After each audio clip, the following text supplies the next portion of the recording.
The music was too loud. The laughter was too sharp. The chandelier light bounced across the ballroom like it was mocking me. I sat alone at the corner table, twisting the hem of my dress between my fingers until the seams threatened to snap. It was supposed to be a celebration. My best friend's wedding. A day filled with love, dancing, and champagne. But I felt like an outsider at my own life, a prop someone had forgotten to put away. Then I saw him. Daniel. He was out on the dance floor, spinning his new fiancée beneath the twinkling lights like they were in a movie. Her red dress fanned around her like a flame. And his smile, that crooked grin I used to fall asleep thinking about it, was aimed at her now, not me. I couldn't breathe. My chest tightened like a vice, and suddenly the room felt to sizes too small. Months ago, Daniel had looked me in the eye and said, "You're sweet, Amelia, but you're just ordinary. I want more." That phrase had carved itself into my bones. And now here he was, with his more perfect hair, perfect heels, perfect fake laugh. Everyone clapped as he dipped her low, just like I used to dream he'd do with me. That same dip that made my stomach somersault when we were still us. I wanted to leave, run, disappear into the wallpaper and never come back. Instead, I stayed seated. My fingers gripped the edge of the table like it was the only solid thing in the room. I sipped my champagne just to give my hands something to do, even though it tasted like jealousy. Then a chair scraped beside me. I didn't look up. I didn't care. I figured it was someone needing a seat. Or worse, someone coming to tell me I looked tired. But instead, a voice spoke low, steady, and warm enough to cut through my shame. "Don't look now." "But your ex is trying too hard." I blinked, startled, and turned toward the source, a man, mid-30s, sharp suit, dark eyes that watched me like he already knew everything. He leaned in, just enough for me to catch his cologne clean, expensive. "Foreign." "Sorry, who are you?" I asked, unsure if I was more confused or flattered. He offered a half smile. "Let's just say, I'm your +1 tonight, at least." My mouth parted, but nothing came out. I should have shut him down, but his tone wasn't sleazy. It was calm, protective, like he'd just walked out of a movie and into my humiliation on purpose. "I don't need rescuing," I said, even as my voice trembled. "Didn't say you did," he replied. "But if you want to look like you're not here to watch the man who broke your heart marry someone shinier, take my hand when I offer it." He nodded once toward the dance floor. "They're watching? All of them." And he was right. The eyes, the judgment, the whispers, I could feel them burning through my dress, through my skin.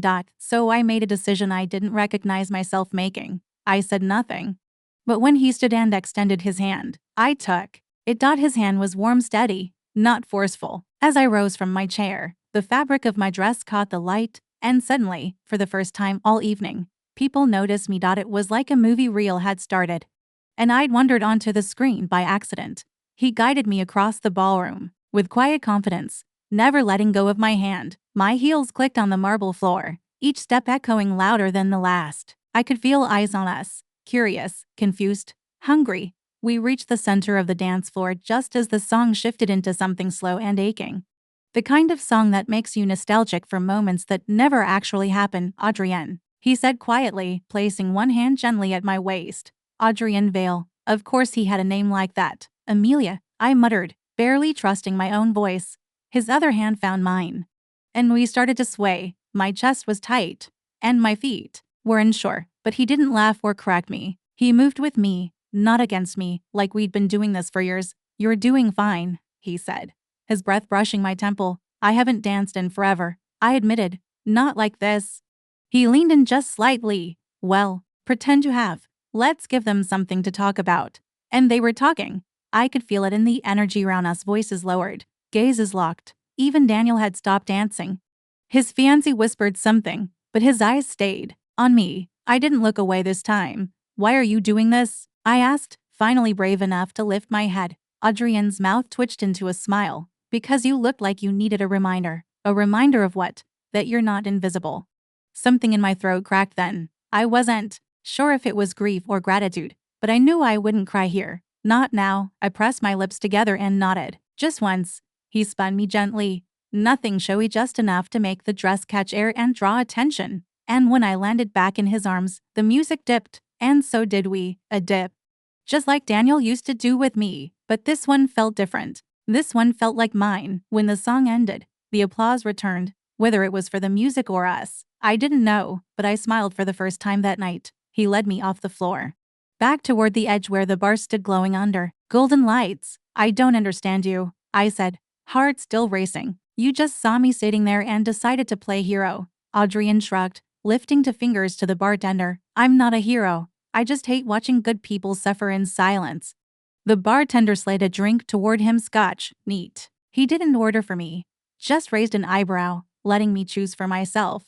That small detail mattered. I asked for water. I needed to stay clear. You always crash weddings, I teased, trying to find footing in the moment. I was invited, he said, clinking his glass softly against mine. Investor circle. I don't usually stay long, but then I saw you, and you looked like someone trying very hard not to cry. I stiffened. Don't worry, he added quickly. You didn't, but I figured.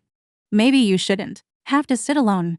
That's when I saw him, Daniel, standing near the cake table, watching us like he couldn't quite believe what he was seeing. His new fiancée tugged at his sleeve, but he didn't move. Adrian leaned closer. He's not over you. He called me ordinary, I said flatly. Then he's an idiot, Adrian said, without missing a beat. And something in me, something cracked and sore, started to feel just a little bit less broken. We lingered at the bar longer than I expected. Adrian wasn't in a rush. He didn't fill the silence with ego or compliments. He just stood there, unshaken, sipping his drink, like he belonged anywhere and by extension. So did I. That was new, being treated like I belonged. People stared, but not in pity. They were curious now, and confused. Whispers floated through the air like dust in sunlight. Is that Amelia? Wasn't she just sitting alone? Who's he? I turned slightly and caught a glimpse of myself in the mirrored column behind the bar. My cheeks were flushed, lips slightly parted, hair a little messy, but my eyes were sharp. Present. Adrian noticed my glance. Want to sit? Or do you prefer holding court like this? I smirked, despite myself. Sit. Definitely sit. He guided me to one of the plush lounge chairs, just beside the dance floor, angled perfectly so we weren't hiding but we weren't performing either. Why are you really here? I asked once we were seated. At this wedding. I mean, Adrian looked down at his glass, turning it slowly. Business partners with the groom's father. Technically, I was supposed to be gone before the first dance, but I changed my mind. Because of me. He didn't answer right away. Then, because I know what it looks like when someone's trying not to fall apart in public. And I've had enough of watching people pretend they're fine just to keep the room comfortable. I looked away, that hit too close. Across the room, Daniel was still watching. He finally left his fiancée's side and started walking toward us. Adrian leaned in, calm as ever. Is he the type to make a scene? No, I said. He's the type to make me feel like I caused one. Adrian's hand rested lightly on the back of my chair, not possessive. Just there. When Daniel reached us, his jaw was tight. Amelia, he said, with a practiced half smile. Didn't expect to see you out here, clearly, I said, straightening my shoulders. His eyes flicked to Adrian, then back to me. Who's your friend? Adrian Vale, he said smoothly, standing up, then offering a hand Daniel did not take. A pleasure. Daniel ignored him. Can we talk? Just us. Adrian looked at me, not Daniel. He didn't try to answer for me. He didn't block or guide or signal. Just waited. No, I said, more firmly than I thought I could. There's nothing left to talk about. Daniel blinked, taken aback.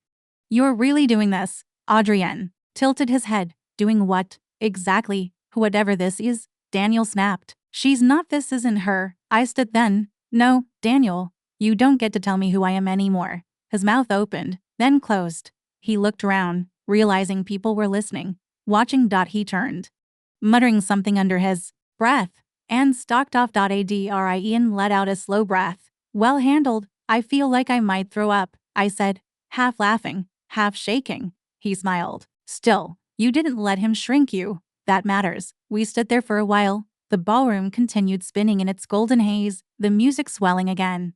But the sharpness in my chest was duller now. Are you always this good at saving people? I asked. No, Adrian said, finally looking a little uncertain, but I think you might have just saved yourself. And for once, I believed it.